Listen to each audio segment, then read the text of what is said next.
When I was in graduate school and I was studying the benefits of humor and laughter, I found that there's several different benefits. There's the psychological benefit, there's the social benefit, and then there's the physiological benefit. And when I explain it to people, I try to put it in a framework that they can relate to. And one of the best frameworks to put that in is the framework of stress, because everybody certainly these days can relate to stressful events and what that feels like. Money stressing me out right now. It's constant for me. Not having enough time to take care of my body or sleep. One of the things that we found with humor and laughter and positive emotions is that they are the antithesis to the negative effects of stress. So for instance, cardiovascular-wise, what happens when you're laughing is that your heart rate goes up and your blood pressure goes up. But in some of the studies that have been done, what they have found is that there's a direct correlation. The longer you laugh, the longer your heart rate comes down, actually below baseline. Yeah, obviously to a point, you're not going to go down so far that you're going to croak if you laugh for a long time. But what this turns out to be is an aerobic effect. It lowers blood pressure, it helps the immune system, it's good for the heart, it's internal jogging when we're laughing, it's good for the respiratory because we're breathing from the abdomen.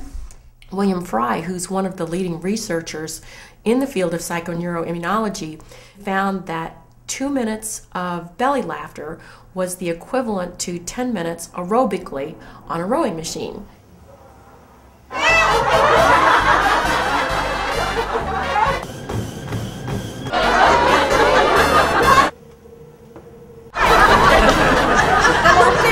And there will be a few naysayers who go, oh yeah, right, 2 minutes of laughter. But for those who can ever recall laughing for 2 minutes and just really having one of those cleansing belly laughs, you can almost recall or feel what some of those benefits felt like.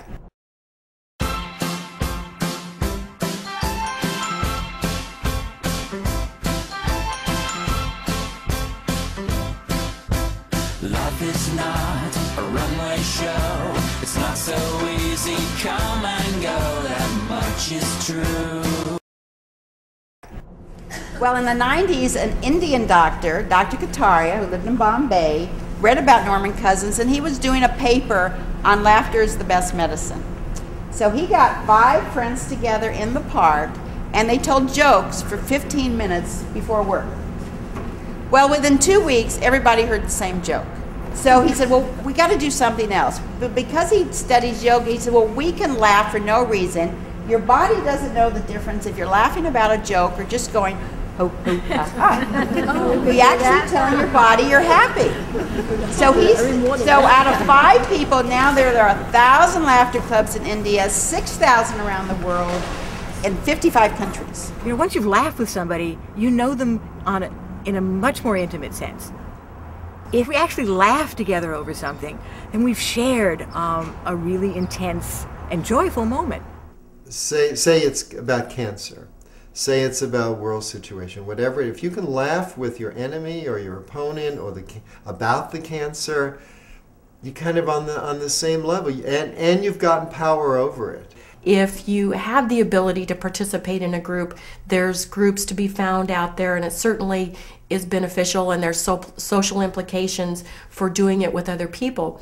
But even if you just practice this by yourself, and even if it were just once a day, once a week, once a month, you would still be better off physiologically, psychologically, and socially, and an argument would have it even spiritually, than you would be if you never practiced it in the first place.